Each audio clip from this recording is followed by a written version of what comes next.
நமஸ்காரம். மீனாட்சிதாசன் பேசுகிறேன். ஆலயம் அறிவோம் பகுதி 304 சிதம்பரம் ஸ்ரீ நடராஜ பெருமானுடைய திருக்கோவிலை பற்றி பார்த்துட்டு வரோம். தில்லைக்கு எத்தனையோ பெருமைகள், சொல்லில் அடங்கா பெருமைகள், எண்ணில் அடங்கா பெருமைகள்.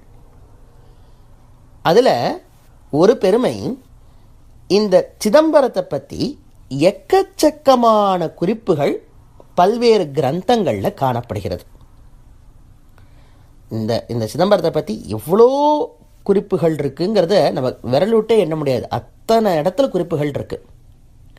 அதில் குறிப்பாக நேற்றைக்கு வேதமும் உபனிஷத்தும் எப்படி சிதம்பரத்தை குறிக்கிறது அப்படின்னு பார்த்தோம். இந்த வேதத்தில் சபாபதி அப்படிங்கிற வார்த்தை நாம் பேச்சு வழக்கில் நடராஜ பெருமானை சபாபதி என்கிறோம், ரெண்டும் ஒன்றா ஒத்து போகிறது அப்படின்னு ஒரு தினம் பார்த்தோம். அப்புறம் உபனிஷத்தில் எங்கெங்கெல்லாம் சிதம்பரத்தினுடைய வேறு பெயர்கள், பரமவியோமம், அந்த மாதிரி நிறைய பெயர்கள்லாம் எப்படி உபனிஷத்துலாம் குறிக்கப்படுகிறது, என்னென்ன உபனிஷத்துலாம் குறிக்கப்படுகிறதுன்னு சொல்லி நேற்றைக்கு அனுபவித்தோம். இன்னைக்கு ஒரு ரொம்ப சுவாரஸ்யமான சில விஷயங்கள் பார்க்க போகிறோம். முடிஞ்சால் ஒரு சுவாரஸ்யமான கதையும் பார்ப்போம். என்னன்னா, இந்த வேத உபனிஷத்துகளுக்கு அப்புறம் நாம் வருவது புராணங்களுக்கு. இந்த புராணங்கள் ரொம்ப முக்கியம். வியாசர் தான் எழுதினார். வியாசம் வசிஷ்ட நப்தாரம் சக்திய போத்திரம் கல்மஷம் பராசராத்மஜம் வந்தே சுகதாரம் தப்போனித்தம்னு வியாசரனுடைய ஒரு பரம்பரை அது. அதில் ரொம்ப முக்கியமானவர் வியாசர், வேதவியாசர். அந்த வியாசர் தான் 18 புராணங்களையும் இயற்றினார். அந்த 18 புராணங்களில் ரொம்ப ரொம்ப முக்கியமாக ஒரு குறிப்பிட்ட சில புராணங்களில் ரொம்ப வியக்தமாக வெளிப்படையாக சிதம்பரத்தை பற்றி குறிப்புகள் இருக்குது. அதில் ரொம்ப ரொம்ப முக்கியமாக சொல்ல போனோம்னா ஸ்காந்த புராணத்தில் சிதம்பரத்தை பற்றி அவ்வளோ அழகாக வருது. ஸ்காந்த புராணத்தில் வருது. அதே சமயத்தில் பிரம்மநாரதீயம் அப்படின்னு சொல்லி ஒரு அழகான புராணம், அந்த புராணத்துலேயும் வருது. லிங்க புராணத்தில் இருக்குது. இதெல்லாம் ரொம்ப ரொம்ப முக்கியமான சில புராணங்கள். பவிஷ்யோத்திர புராணத்தில் இருக்குது. இந்த மாதிரி சில புராணங்கள்லாம் சிதம்பரத்தை பற்றி ரொம்ப ரொம்ப வியக்தமாக இருக்குது. இதை தாண்டி ரொம்ப முக்கியமான ஒரு கிரந்தமாக தேவி பாகவதம், இதை புராணத்தெலாம் சேர்க்கணும். இது 18 புராணங்களில் தேவி பாகவதம் ஒன்று. அது ஒரு சாரார் கருத்து தேவி பாகவதம் 18 புராணத்தில் வராது, உப புராணத்தில் வரும்பா. ஆனால் வியாசாச்சாரியர் தான் தேவி பாகவதத்தை எழுதியிருக்கார். அந்த தேவி பாகவதத்திலையும் தில்லையை பற்றி அழகான குறிப்புகள் இருக்குது. ஸோ இப்போ புராணங்கள் லிஸ்ட்டு போட்டேன்னா ஸ்காந்த புராணம், பிரம்மநாரதீயம், சைவ புராணம், லிங்க புராணம், தேவி பாகவதம், வசிஷ்டலிங்கம், பவிஷ்யோத்திர புராணம்னு சொல்லி இதை போன்று சில சில புராணங்களில் வியாசருடைய காலம், அதாவது வியாசர் எப்போ பண்ணார் அப்படின்னா துவாபர யுகத்தில் இந்த புராணங்கள்லாம் எழுதினார். துவாபரயுகம்ங்கிறது கிட்டத்தட்ட இன்னிலேருந்து ஒரு 2-3-4 லட்சம் வருஷம் முன்னாடி வச்சுக்கோங்க. அவ்வளோ லட்சக்கணக்கான வருஷங்களுக்கு முன்னாடி இந்த புராணங்கள்லாம் உட்காந்து எழுதியிருக்கார்.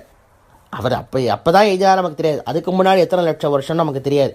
அப்போ அவ்வளோ லட்ச வருஷங்களுக்கு முன்னாடி சிதம்பரத்தை பற்றி ஸ்காந்த புராணத்தில் குறிப்பு இருக்குன்னா சிதம்பரத்தினுடைய பழமை என்னங்கிறத நம்ம பார்க்கணும். எவ்வளோ அனாதியாக இருக்குது பாருங்க. ஸ்காந்த புராணத்தில் குறிப்பு இருக்குன்னா ரொம்ப முக்கியமான புராணம் ஸ்காந்த புராணம், லிங்க புராணமும் தான். அப்போ அவ்வளோ பழமையான ஒரு ஸ்தலம் தான் சிதம்பரம். இதை தவிர கொஞ்சம் ரீசண்ட் டயத்தில் எழுதின பல சம்ஸ்கிருத கிரந்தங்கள்லையும் இந்த சிதம்பரத்தை பற்றி குறிப்புகள் இருக்குது. அது நடேச விஜயம், பதஞ்சலி சரித்திரம், சங்கர திக்விஜயம், சிவலீலார்ணவம், மதுரா விஜயம் போன்ற சம்ஸ்கிருத கிரந்தங்கள்லையும் சிதம்பரத்தை பற்றி குறிப்புகள் காணப்படுகிறது. அதில் சிவலீலார்ணவம்ங்கிறது வேற ஒன்றும் கிடையாது. சிவனுடைய 64 திருவிளையாடல்களையும் தமிழில் எழுதியிருந்த புஸ்தகத்தை அது அப்படியே சம்ஸ்கிருதத்தில் மாற்றினது தான் சிவலீலார்ணவம். அந்த மாதிரி மதுரா விஜயம்ங்கிறது ரொம்ப ரொம்ப முக்கியமான ஒரு புஸ்தகம். முகலாயர்களுடைய படையெடுப்பின் பொழுது எப்படி தமிழ்நாடு சீர்குலைந்தது, எப்படி இந்தியா சீர்குலைந்ததுங்கிறத, சவுத் இந்தியா எப்படி சீர்குலைந்ததுங்கிறத அந்த மதுரா விஜயத்தில் கங்கம்மா தேவின்னு சொல்லி ஒருத்தி ரெக்கார்ட் பண்ணுறா. கங்காதேவின் அவள் எழுதின புஸ்தகம் தான் மதுரா விஜயம். அந்த மதுரா விஜயத்தில் சிதம்பரத்தை பற்றியும் அந்த கலாப காலங்களின் போது சிதம்பரம் இருந்த நிலையை பற்றியும் குறிப்புகள் வருது. ஸோ இதெல்லாம் இப்போ லேட்டஸ்ட். ஸோ இப்போ 5 லட்சம் வருஷம் பழசுக்கு முன்னாடிலேருந்து ஆரம்பித்து 10 லட்சம் வருஷம் ஆரம்பித்து நாம் இப்போ லேட்டஸ்ட்டாக வந்திருக்க புஸ்தகத்துக்கு வந்திருக்கோம். இது எல்லாமே சம்ஸ்கிருத புஸ்தகங்கள். நான் இப்போ வரைக்கும் சொன்ன அத்தனையுமே சம்ஸ்கிருத கிரந்தங்கள். தமிழ்லையும் குறைச்சல. தமிழில் சொல்லப்போனால் எத்தனை ரெஃபரன்சஸ் தெரியுமா? கிட்டத்தட்ட 43 புஸ்தகங்களில் 43 நூல்களில் தமிழில் நடராஜ பெருமானையும் சிதம்பரத்தை பற்றியும் குறிப்புகள் இருக்கின்றது. வேறு எந்த கோயிலுக்கும் 43 புஸ்தகங்கள்லாம் இருக்குமான்னு எனக்கு தெரியல. அவ்வளோ நூல்கள் சிதம்பரத்தின் பெயரிலேயே ஏற்றப்பட்டிருக்கின்றன. அதனால் நீங்கள் ஆரம்பிச்சோன்னா திருமந்திரத்துலேருந்து ஆரம்பிக்கிறோம். அது ஒரு பெரிய லிஸ்ட்டு. தேவாரத்தில் இருக்குது, திருவாசகத்தில் இருக்குது, திருக்கோவையார், திருமுறை கண்ட புராணம், திருவிசைப்பா, திருப்பல்லாண்டு, திருமந்திரம், கோவில் நான்மணி மாலை, கோவில் திருப்பண்ணியர் விருத்தம், பெரிய புராணம், சிதம்பரம் மணிக்கோவை, சிதம்பர செய்யுட்கோவை, சிவகாமி அம்மை இரட்டை மணிமாலை, தில்லை கலம்பகம், தில்லையுலா, மூவருலா, தில்லை யமகவந்தாரி, தில்லை பரவெண்பா, சிதம்பர சபாநாத புராணம், பாண்டிய நாயக்க முருகன் பிள்ளைத்தமிழ், புலியூர் வெண்பா, நடேச திருவருட்பா, நடராஜ திருவருட்பா, நடராசர் சதகம், நடராசர் திருப்புகழ், சிவகாமி அம்மை பிள்ளைத்தமிழ், சேக்கிழார் புராணம், சிவகாமி அம்மை பதிகம், தில்லை கற்பக விநாயகர் வெண்பா அந்தாதி, தில்லை நவமணி மாலை, சிதம்பர விலாசம், பரம ரகசிய மாலை, திருவருட்பா, தில்லை திருவாயிரம், புலியூர் புராணம், சிதம்பர புராணம், நடராஜர் காவடி சிந்து, நடராஜர் 10, நந்தனார் சரித்திர கீர்த்தனைகள், சிதம்பரம் பட்டியல், முத்துத்தாண்டவர் கீர்த்தனைகள், சிதம்பரம் சிவகாமியம்மை பஞ்சரத்னம், தில்லைப்பாதி நெல்லைப்பாதி. இத்தனை விதமான 43 நூல்கள்லையும் சிதம்பரத்தை பற்றின குறிப்பு இருக்கு. சரி சுவாமி, நீங்கள் சொல்லும் பொழுது பார்த்தேன்னா வேதத்தில் ஆரம்பித்தேன், அப்புறம் உபனிஷத்தில் வந்தேன், அப்புறம் புராணத்துக்கு வந்தேன், அதுக்கப்புறம் தமிழ் நூல்களில் வந்தேன். இப்படி வந்திருக்கேளே, நடுவில் ஒன்று மிஸ் ஆகுதே. இதிகாசம்னு சொல்லி ஒன்று இருக்கே. இதிகாசத்தில் சிதம்பரத்தை பற்றி குறிப்புகள் இருக்கா இல்லையா அப்படின்னு நீங்கள் கேட்கலாம். ஏன்னா வேதம், வேதாந்தம், வேதாந்தத்துக்கு அப்புறம் இதிகாசம், இதிகாசத்துக்கு அப்புறம் தான் புராணங்கள். இப்படி தான் ஆர்டரில் வரணும். ஆனால் இந்த நடுவில் இருக்க இதிகாசத்தை மட்டும் ஏன் விட்டு வச்சிருக்கேள் அப்படின்னு நீங்கள் கேட்கலாம். அது என்னமோ தெரில, ராமாயணமும் மகாபாரதமும் இதான் நம்ம நாட்டில் இதிகாசங்களாக கருதப்படுகின்றன. இதிகாசம் புராணம்னா என்ன வித்தியாசம்னா, இதிகாசம்னா அந்த காட்சி நடக்கும் பொழுதே எழுதப்பட்டது இதிகாசம். புராணம் என்பது எல்லாமே கதை முடிஞ்சதுக்கப்புறம் எழுதப்படுவது புராணம். இப்போ ஸ்காந்த புராணம்னா ஸ்கந்தனை பற்றி சொல்லும் அழகான புராணம். ஸ்கந்தனுடைய கதைகள் அத்தனையும் நடந்து முடிந்த பிறகு பின்னால் எழுதப்பட்ட புராணம் ஸ்காந்த புராணம். அதாவது அந்த கதை நடந்து முடிஞ்சதுக்கு அப்புறம் எழுதினது. பின்னால் தான் ஒன்னே நேற்றைக்கு இன்றைக்கு கிடையாது, அது லட்சக்கணக்கான வருஷம் முன்னாடி. ஆனால் அந்த ஸ்கந்தனுடைய கதை முடிந்த பிறகு எழுதப்பட்டது ஸ்காந்த புராணம். அதான் இதே ராமாயணமோ மகாபாரதமோ ராமர் வாழும் காலத்திலேயோ இல்லை கிருஷ்ணர் வாழும் காலத்திலேயோ சேர்ந்தே எழுதப்பட்டது இதிகாசம். அவ்வளோதான். இது வந்து பெரிய வித்தியாசம். இதிகாசத்துக்கும் புராணத்துக்கும் இவ்வளோதான் வித்தியாசம். ஆனால் இந்த இதிகாசங்களில் இந்த சிதம்பரத்தை பற்றி குறிப்பு காணப்படலை. ஆனால் அந்த இதிகாசத்தில் ஒன்றான ராமாயணம் இருக்கே, அந்த ராமாயணம் வால்மீகி ராமாயணம் உயர்ந்தது நமக்கு தெரியும். அதை போன்றே அந்த வால்மீகி ராமாயணத்துக்கு சரிசமமாக நாம் வைத்து கொண்டாடும் ஒரு ராமாயணம் கம்பராமாயணம். அந்த கம்பராமாயணம் இருந்ததுக்கே, இந்த கம்பராமாயணம் இன்றைக்கு நாம் எல்லாருக்கும் கிடைப்பதற்கே சிதம்பரம் தான் காரணம். அந்த அளவுக்கு ராமாயணத்தை சிதம்பரம் ஆட்டி படைச்சிருக்கு. என்ன சுவாமி சொல்கிறீள், ராமாயணத்துக்கும் சிதம்பரத்துக்கு என்ன சம்பந்தம்? மொட்டத்தலைக்கும் முழங்காலுக்கும் முடிச்சு போடுறீங்களேன்னா இல்லை. என்னன்னா கம்பராமாயணத்தை கம்பர் இயற்றினார். இது ஒரு அழகான கதை, தெரிஞ்சுக்கோங்க. சிதம்பரத்தினுடைய பெருமை எப்படின்னா, அங்கே அவ்வளோ படித்த வித்வான்கள் இருந்திருக்கா. அதுக்கு ஒரு எடுத்துக்காட்டாக இந்த கதை வரும். என்னன்னா கம்பராமாயணத்தை கம்பர் எழுதிட்டார். அதை வந்து ஸ்ரீரங்கத்தில் அரங்கேற்றம் பண்ணணும்னு ஆசைப்படுறார். அப்போ ஸ்ரீரங்கம் வாழ் பண்டிதர்கள்ட்ட வித்வான்கள்கிட்ட போய் நான் இதை அரங்கேற்றம் பண்ணணும் அப்படின்னு சொல்கிறார். நம்ம இந்த காலத்தில் வந்து ஏதோ யாரோ எழுதிட்டா அதை அப்படியே வந்து யார் வேணால் பதிவிடலாம், யார் வேணால் வந்து வெளியிடலாம்லாம் கிடையாது. அந்த காலத்தில் அதை நிறைய பேர் அப்ரூவ் பண்ணணும். படித்த பண்டிதர்கள் அத்தனை பேரும் ஒத்துழைச்சாதான், அவள்லாம் சரின்னு சொன்னாதான் அந்த நூலோ இல்லை அந்த எதுவாக இருந்தாலுமே அது வெளியில் வரும். அப்போ கம்பர் என்ன சொல்கிறார், நான் அது ராமாயணத்தை எழுதியிருக்கேன், உங்கள் எல்லாருக்கு முன்னாடி சமர்ப்பிக்கிறேன், நீங்கள் வந்து அதை அப்ரூவ் பண்ணணும்னு சொல்ல, அப்போ ஸ்ரீரங்கத்து வித்வான்கள்லாம் சொல்லிட்டாலாம், இந்த பாருங்கோ, நாங்கள் அப்ரூவ் பண்ணுறது இருக்கட்டும், 2ஆம் பட்சம். ஆனால் தில்லைவாழ் அந்தணர்கள் இருக்கால்ல, அவள்லாம் பயங்கரமாக படித்த வித்வத்துடையவர்கள், பயங்கர வித்வான்கள்.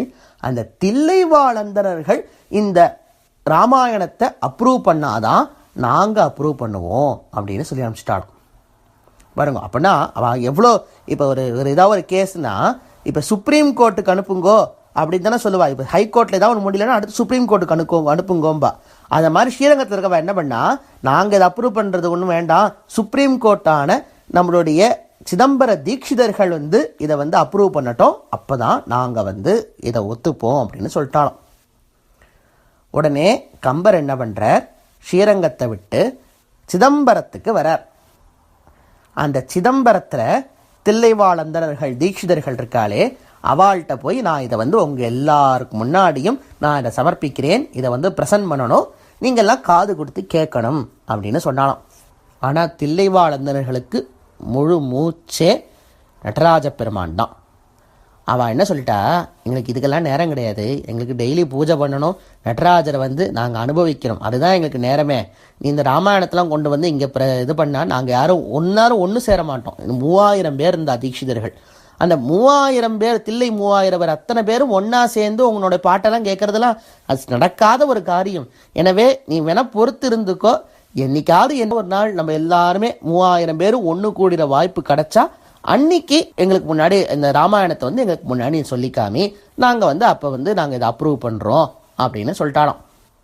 கம்பர் வெயிட் பண்ணியிருக்கார். தில்லை 3000 பேரும் ஒரே நாளில் அத்தனை பேரும் சேர்ந்து வருவதற்கு சந்தர்ப்பமே வரலை. அவாவா நடராஜருடைய பூஜையிலேயே அதையே அனுபவிச்சுண்டு அந்த நடராஜருக்காகவே வாழ்ந்துட்டு அவாவா பூஜையிலேயே இருக்காளே தவிர இந்த கம்பர்னு ஒரு மனுஷன் இருக்காருன்னு கூட யாரும் பார்க்கல, திரும்பி கூட பார்க்கல. ஏன்னா அவள்லாம் பயங்கரமான படித்த மேதாவிகள், பயங்கர வித்வான்கள், அதை தாண்டி இறைவனிடம் பயங்கர பக்தி வச்சிருந்தவர்கள். எனவே கம்பரும் பார்க்குறாரு. 1 மாதம் ஆச்சு, அவர் அங்கே ஸ்ரீரங்கத்துலேருந்து கொண்டு வந்த அரிசி பருப்பு எல்லாம் தீர்ந்து போச்சு, ரேஷன்லாம் போச்சு, கடைக்கெல்லாம் போனால் கையில் காசெல்லாம் தீர்ந்து போச்சு. அதனால அவர் உட்காந்துட்டு என்னமோலாம் பண்ணி பார்க்குறாரு. கடைசியில் நமக்கு சரிப்பட்டு வராது, நாளை காலையில் கிளம்பி நம்ம மறுபடியும் ஊருக்கு போயிட வேண்டியதான் அப்படின்னு சொல்லி எல்லாம் பொட்டி படிக்கையெல்லாம் பேக் பண்ணி வச்சுட்டார். அன்றைக்கி நைட்டு தூங்குறார். அடுத்த நாள் காலையில் பார்த்தா யாரோ ஒருத்தர் செய்தி சொல்கிறார் கம்பருக்கு. என்னன்னா, தில்லை 3000 பேரும் கூடியிருக்கிறார்கள், நீங்கள் போய் ராமாயணத்தை அவர்கள் முன்னாடி சொல்லி காமிங்கோன்னு சொல்லிட்டா. அரங்கேற்றம் பண்ணுங்கோன்னு அடித்து புரண்டு ஓடினார் கம்பர். எங்கே தெரியுமா போனார்? அதுதான் இல்லை ஹைலைட்டே. சுடுகாட்டுக்கு போனார். என்ன சுவாமி அங்கேயும் போகிறார்னா, பார்த்தா அந்த சுடுகாட்டில் தான் தில்லை 3000 பேரும் கூடியிருந்தா. ஏன்னா அந்த 3000 பேர்களில் ஏதோ யாரோ ஒருத்தர் வீட்டில் ஒரு சின்ன பையன் வந்து அகால மரணம் அடைந்துட்டான். அதாவது ரொம்ப சின்ன வயசுலேயே வந்து ஏதோ ஒரு மரணம் சம்பவித்து விட்டது.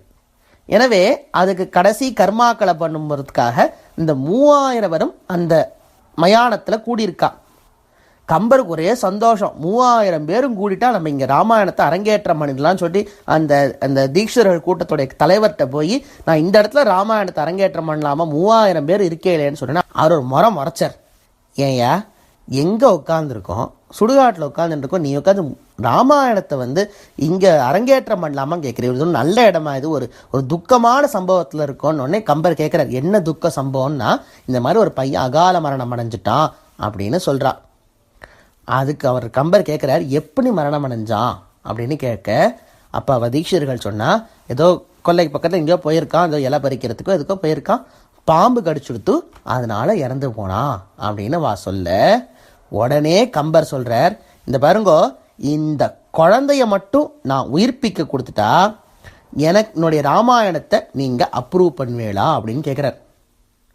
தீட்சிதர்கள் சொல்கிறா, குழந்தையாவது உயிர்ப்பிக்கிறதாவது அதெல்லாம் நடக்காத காரியம், பேசாமல் வேறு வேலையை பார்த்துட்டு போன்னு சொல்ல கம்பர் சொல்கிறார், இல்லை, என்னுடைய ராமாயணத்தின் மீது எனக்கு நம்பிக்கை இருக்கிறது, இந்த குழந்தையை நான் உயிர்ப்பித்து கொடுத்தா என்னுடைய ராமாயணத்தை நீங்கள் அப்ரூவ் பண்ணுவீங்களா அப்படின்னு கேட்க, அதற்கு தீட்சிதர்கள் வந்து சரின்னு சொன்ன உடனே கம்பர் அந்த இடத்துல உட்காந்துட்டு நாகபாசத்தால் ராமர் எப்படி கட்டுண்டு கருடன் வந்து எப்படி ராமரை விடுவிச்சானோ அந்த பதிகத்தை, அந்த காண்டத்தை அப்படியே கிடுகிடுகிடுன்னு அந்த சர்க்கத்தை வாசிக்கிறார் தன்னுடைய ராமாயணத்திலேருந்து, கம்ப ராமாயணத்திலேருந்து. அதை கேட்ட உடனேவே ஆகாசத்தில் ஒரு கருடன் வந்து பறக்க, அந்த கருடனுடைய சக்தியால் அந்த குழந்தை உயிர் பெற்றான் அப்படிங்கிறது ஒரு அழகான சரித்திரம். இது உடனே எங்கே இருக்குது, எந்த இடத்துல இது ஒரு குறிப்பு இருக்குல்ல என்ன கேட்காதீங்க, இது ஒரு கதை அப்படியே சொல்லிட்டு வரவா. அதனால் அந்த அந்த மயானத்தில் கூட குழந்தையை வந்து உயிர்ப்பிச்சு கொடுத்தது அந்த ராமாயணம். அந்த கம்ப ராமாயணத்தை யார் அப்ரூவ் பண்ணது கடைசியில்? அதை கேட்டு அதை பார்த்த உடனேவே தீட்சர்களுக்கெல்லாம் சந்தோஷம் வந்து, ஆஹா இந்த ராமாயணம் உலகுய்ய இருக்கட்டும், எல்லாருக்கும் இந்த ராமாயணம் கிடைக்கட்டும் அப்படின்னு சொல்லி, அண்ணலும் நோக்கினாள் அவளும் நோக்கினாள் இப்போ ஊரே சொல்கிறதே அந்த வரி வந்து கம்பராமாயணத்தில் இருக்குது. அந்த கம்பராமாயணம் நமக்கு கிடைச்சதுக்கு காரணம் யார்? தில்லை தீட்சிதர்கள். அவ மட்டும் அது நோன்னு சொல்லியிருந்தான்னா இன்றைக்கு கம்பராமாயணத்தை வச்சு நம்ம வாயவே திறந்திருக்க முடியாது. ஆக மொத்தத்தில் வால்மீகி ராமாயணத்தில் குறிப்பில்லாட்ட பரவாயில்ல, நம் தமிழ் கம்பராமாயணத்தில், அழகான செந்தமிழ் கம்பராமாயணத்தில் இந்த தீட்சர்களுடைய ஒரு முக்கியத்துவம் பெரும் பங்கு இருக்குது. அதே அந்த தீட்சர்கள் வாழும் தில்லைக்கும் அதே அழகான பெரும் பங்கு இருக்கிறது. ஆக மொத்தத்தில் வேதத்திலேருந்து ஆரம்பித்து கொஞ்ச நாளுக்கு முன்னாடி எழுதப்பட்ட நூல் வரைக்கும் சிதம்பரத்தில் அத்தனை இடத்துலையும் குறிப்புகள் இருக்குது சிதம்பரத்தை பற்றி. அப்படின்னா சிதம்பரத்தினுடைய பழமை என்ன, சிதம்பரத்தினுடைய பெருமை என்னங்கிறத நாம் பார்க்கணும். மேலும் சிதம்பரத்தின் பல பெருமைகளை அனுபவிப்போம். அதற்காக ஒரு நாள் காத்திருப்போம். இன்று முழுக்க நடேசப் பெருமானுடைய திருவடியே தியானிப்போம்.